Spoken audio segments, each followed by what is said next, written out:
generally. Today, you will be watching this video that will be talking about online disembodiment, which is our assigned topic. So basically, we are assigned to report our the nature and meaning of the online disembodiment, and we'll be going to cite examples, situational examples of our topic, and then the same way with the insights, group insights. So each of us has different assigned tasks, and this will be a continuation of our topic that is related to digital identity, or mainly the digital self. So since we're talking about online disembodiment, let's first define what is online disembodiment. That will be discussed by Ace Romo. Hi, now we will talk about online disembodiment. What is online disembodiment? Online disembodiment are what the people portrays virtually or online. This is the idea that once the user is online, the need for the body is no longer required, and the user can participate separately from it. This ultimately relates to a sense of detachment from the identity defined by the physical body.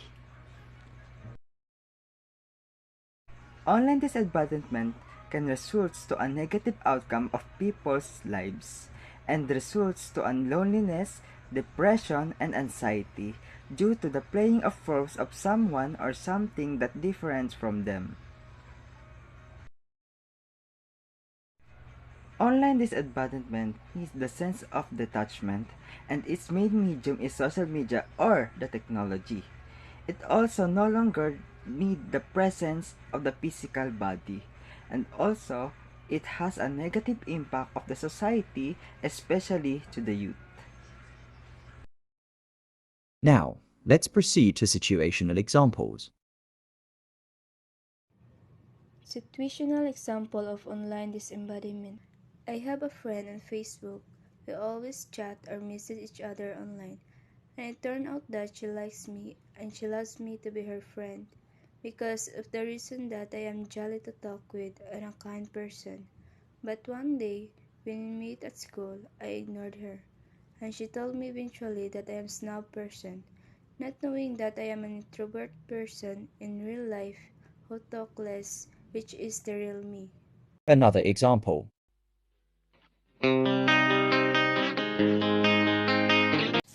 Another example of online disembodiment is a role player.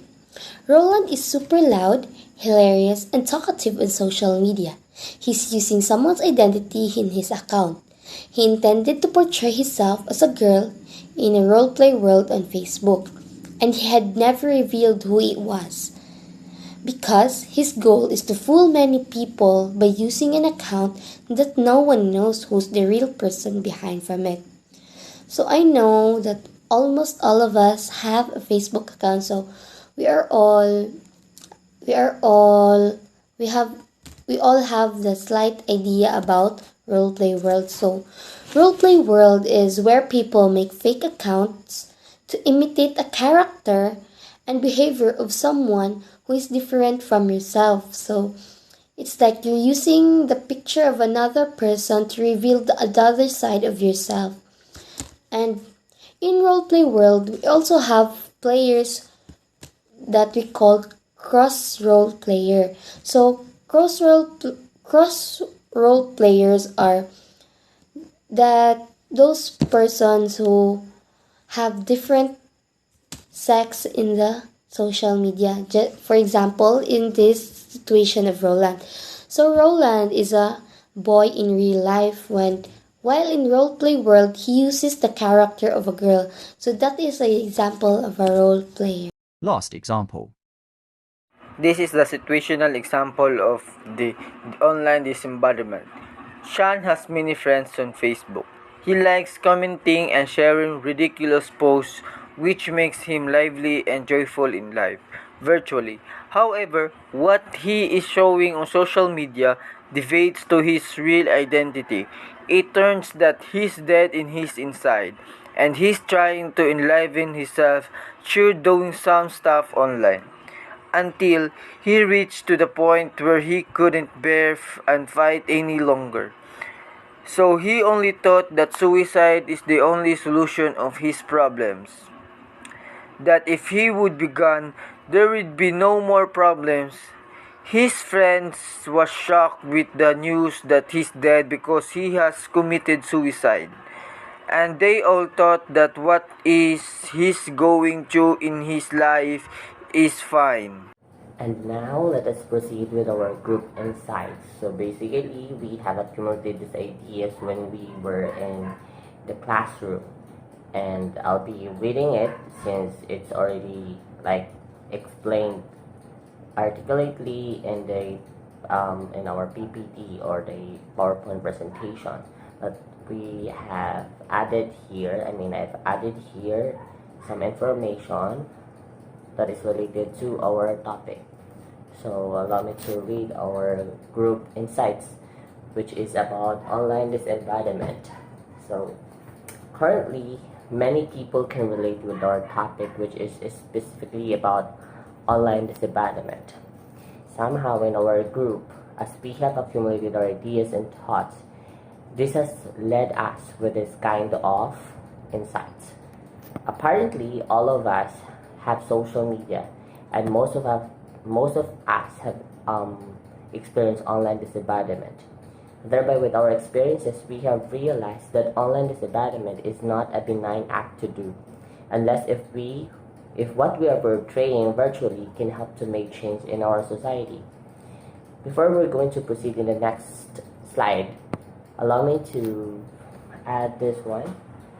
98% of internet users say they would not be able to live without it today, which is true because that is according to some research. And people have used many social medias given with the advancement of technology, and there are many people who have abused it to the point that they can't able to identify what's right from wrong. So what they must learn and do is to start recalibrating their minds and to start modifying their steps, which are helpful in nourishing a well and healthy self holistically. So 9 out of 10, according to some researchers again, people connect to the internet today. So there are many ways as to how we're going to contribute goodness on social media.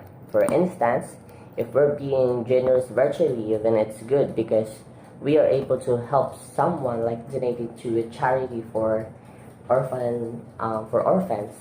It doesn't matter whether we're donating it intentionally or not. What matters is that we can create a positive impact. However, it would be better if we're showing our real selves on social media so that we won't be able to carry an immense guilt and conscience, because this is something that we are really have to deal on when we are really going to do this one in our lives. Additionally, we have also realized that there's no good when we are fooling someone online by embodying a different identity. Fraudulence, in a sensical manner, it is lawfully immoral. Furthermore, we must also be aware to whom we are interacting online, because we don't know who's the user behind from the center account. So to sum up our insights, we have realized that we must stop engaging this kind of online disembodiment, because this is firmly not appropriate of expressing ourselves opposite with our identity, because this kind of act is an act of fraudulence, which can lead to an immense penalty, which is the weight of guilt and conscience, as what I've mentioned earlier. So we must start doing and engaging activities that are essential to help nourishing not just ourselves but towards one another. So we have here the not so last presentation, but what we have really what we have learned, or the main lesson that we have get from this topic, is that we have to be a good Samaritan online, not even just online, but also in the real world, because your presence is something that matters. So thank you for spending your day with us. That would be our presentation of our report. Once again, thank you for watching and have a nice day.